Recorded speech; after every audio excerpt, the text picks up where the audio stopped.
سلام دوستان، به کانال ما خوش اومدید. امیدوارم که با دیدن این ویدیو لایک و نظرات یادتون نره. بهترین تیپ نوع سمن چه تیپی؟ یعنی اینکه اگه میخوایم یه سمن رو بخریم باید چه نوع ماشین، یعنی چه نوع مدلش رو بخریم.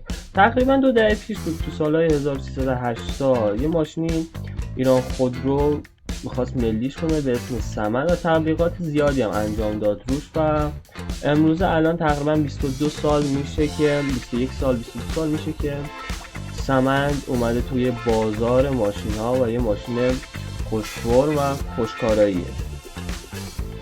نکات جالبی که باید در مورد سمند بدونیم که خطوط تولید سمند از کارهای مهندسای کره جنوبی بوده. طراحی بدنه‌اش از شاسی‌های فرانسوی و انگلیسی انجام شده.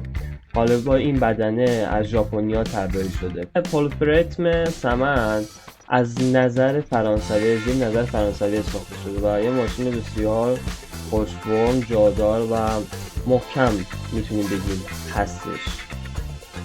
خب چند تا تیپ داریم، یعنی چند تا مدل داریم؟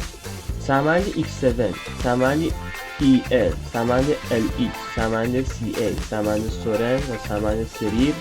کدومش از اینا میتونه اون ماشینی باشه که ما بخوایم بخریم؟ در اصل خرید این ماشینا به سلیقه شما بستگی داره. بعضی از این ماشینا قدرتی بیشتری دارن، بعضیشون قدرتی کمتری دارن، بعضیشون زیباییش، یعنی البته زیبایی سمت خب معمولا یه جوره. خب از نظر فنی و سرعت و این حرفا هستش.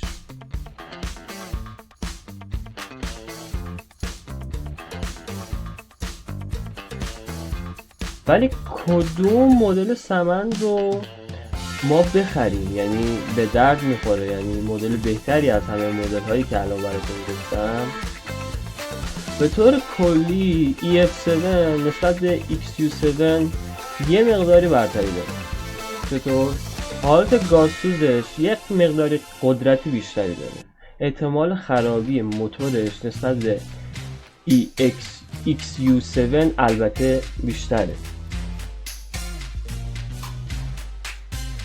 خلاصه اگه بخوایم بگیم در مورد سمن از نظر فنی، خوبی و قدرت، از نظر سایرین، حتی از نظر حرکتی، سمن سورن ELX توربو شارژ رو انتخاب میکنیم. دلیلش هم چیه؟ دلیلش این که یک آپشن‌های زیادی داره، 2 ایمنیش از همه بیشتره، 4 رفاه کاملتری داره. یعنی سمند ELX توربو شارژ میتونه ماشینی نسبتاً کاملتر باشه از بقیه سمندها و اینم باز به نظر خودتون بستگی داره که چه نوع سمندی رو سوار میشین و دنبال چه نوع تیپی از سمند هستین.